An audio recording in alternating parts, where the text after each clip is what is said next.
Scottish Maritime Museum took possession of the tank in the early 80s after it had ceased to be part of the working Denny yard, and it didn't have any future as a test tank. And there was a combined effort by the National Maritime Museum in Greenwich, National Museums of Scotland and ourselves to save the building because it was so important. And it was agreed that the Maritime Museum would then run it and look after it, which we've obviously been doing now for, well, getting on for 25, 26 years.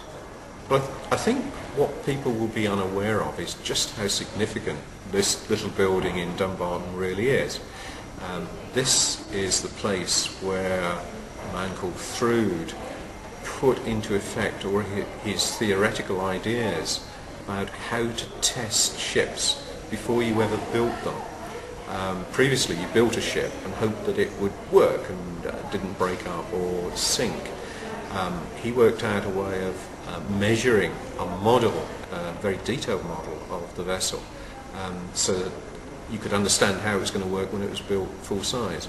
And this was the very first commercial test tank to be built anywhere in the world.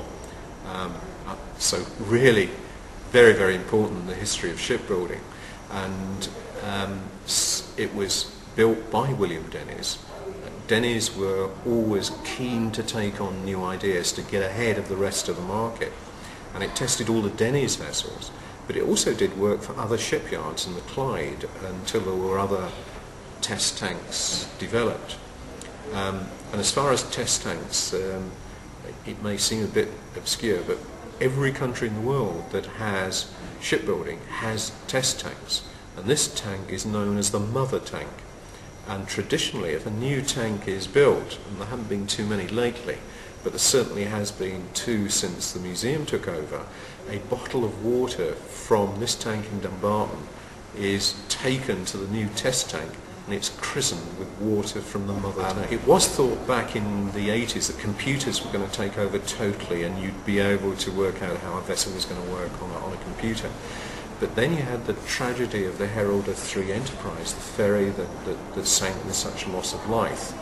And the Marine Safety Agency decided that really you weren't 100% certain, especially with ferries, because of the three water effect inside a vessel if it gets a hole in.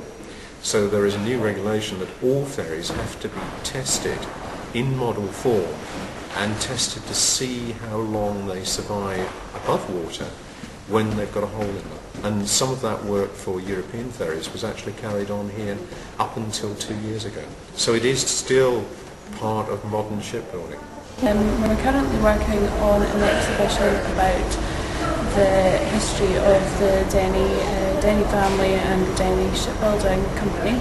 A lot of people in Dumbarton perhaps would not understand that where the supermarket now is and around the areas of the castle, there was a fairly large shipbuilding yard there, and well indeed this is the last remaining part of that. So it's very important to highlight the fact that the shipbuilding company was here and was such a large part of Dumbarton life